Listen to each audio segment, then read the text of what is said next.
What's going on, everybody? KingofDragons 5000 here, coming at you with another figure review. Today we'll be having a look at the McFarlane Toys DC Comics Page Punchers Batman. And so here we have Page Punchers Batman posing out of the packaging. Before we take a look at the figure, let's actually run through what he comes with. He does come with a single batarang, which does fit in his right hand only, and then he does get the McFarlane display base. Other than that, Batman doesn't come with any other accessories, so with that out of the way, let's actually move on to his details. So here we have a closer look at the Page Punchers Batman, and overall, I really do like what McFarlane has done here. They did a really good job with this Batman figure. I really do like the head sculpt. Even though he does have a scowl on him, I think it's a really nice looking scowl, and it does work for Batman. I do like the effort that they tried making a 5 o'clock shadow on Batman. I just kind of wish that it was a little more uniform, but overall I'm still perfectly okay with it. It still looks really nice. I do like the eyes there, this really nice white, then they pierce through the darkness as it should. And I especially love his cowl. Now it does have like this armor design, so that's a more modern take on it, and it does have the shorter ears, but I'm perfectly okay with the way it looks. It does look like Batman, and I am really glad that they did the work they did. And like I said, it's a more modern take. It kind of looks like a helmet. So yeah, it does look like Batman. I really do like it. It's one of my favorite Batman sculpts. Not the best that we've seen, but it is up there in terms of how good the sculpt is. Having a look at the rest of the figure, I really do like the way that this Batman comes together. They did a lot of things right with him. For starters, let's have a look at his bat symbol. Very interesting that they actually had the inner part of the wings on the bat. It's really unique, and you don't really see that too often on Batman. You see it sometimes with Jason Todd's Red Hood, but not often with Batman. I do like the shape of the bat emblem as well. It is a little bit reminiscent of the Dark Knight. It is not the exact same, and it has its merits that it looks like the Dark Knight's bat emblem, but at the same time it's a very classic looking bat emblem, so I do like that. Having a look at his cape, we'll have a look at his cape because I really love the way his cape looks. They did a fantastic job sculpting it. The detailing in it is superb. I mean, just look at the wrinkles, the folds. It looks like a leather cape, and I absolutely love the way it looks. You can see the scallops right here on the cape are sculpted really nicely, and the folds, the wrinkles, it actually does look like it wrinkles at the bottom as you would expect it to. I'm just not a fan of the shape. If they had shaped it a little bit livelier, I think I would like it. It does have some life to it, but a little more dynamic look would have been better. I mean, this kind of is trying to be dynamic, but it's still kind of sitting flat like a normal cape. So having a look at his armor plating, really do like the way it came out. One thing I absolutely love about Batman and figures is when they make an armored look that still holds true to that classic Batman look, and this does a really good job. You can see he is wearing chest plates right here, which you would expect Batman to.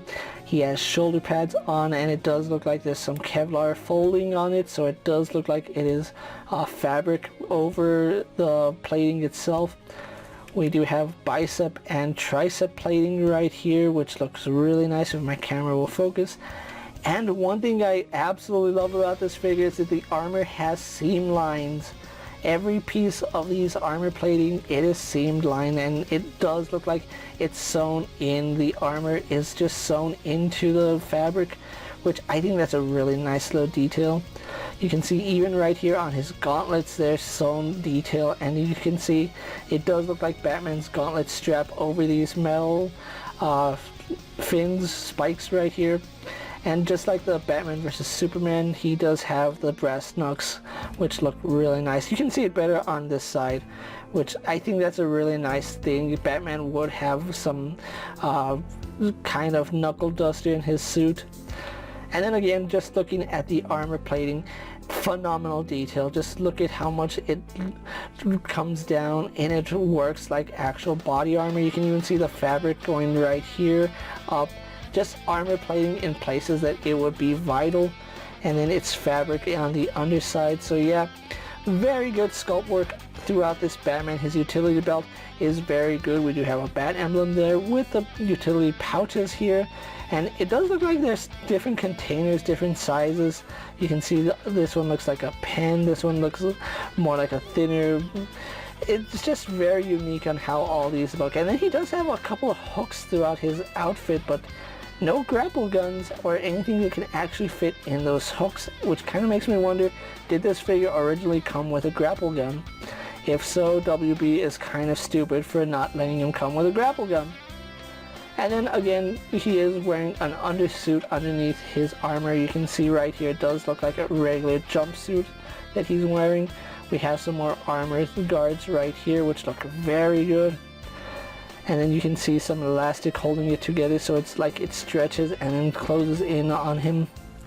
Knee pads are done very nicely. They're almost the exact same design of his shoulder pads.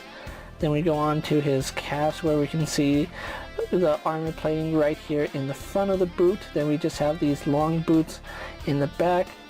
Going into his combat boots, where you can see it does have a lot of nice detail on the underside, to the point where it even has a bat under here. That's amazing detail right there. I do like it.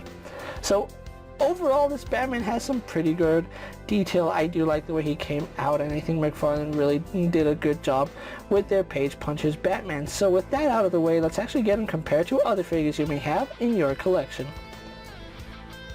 Here we have a Page Punchers Batman posed next to a Marvel Legends Cyclops and a DC Multiverse Superman. Here we have Batman posed next to a WWE Elite Scale figure in the Mezco 112 Collective Popeye the Sailor Man. And for one final comparison, here we do have Batman posed next to a Lightning Collection White Ranger and a Star Wars Black Series Mandalorian. So with the comparisons out of the way, let's actually have a look at Batman's articulation. Now, Batman does have a double ball joint here in the head, which does let him look up.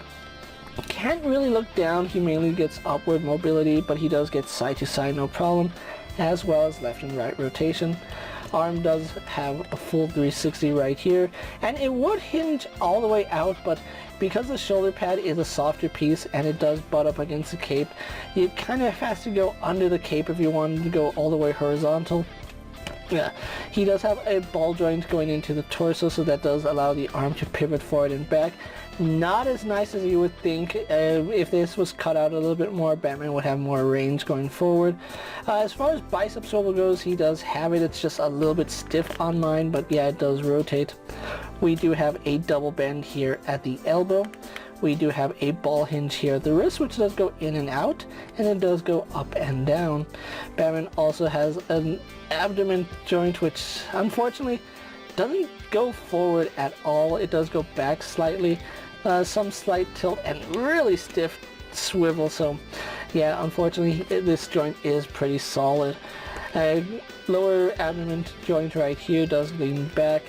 Doesn't go forward at all, unfortunately. Does pivot side to side as well as rotate.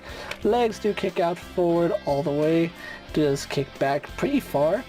Out to the side, all the way out, no problem. A little bit of a thigh swivel on Batman. Then we do have double bend here at the knee.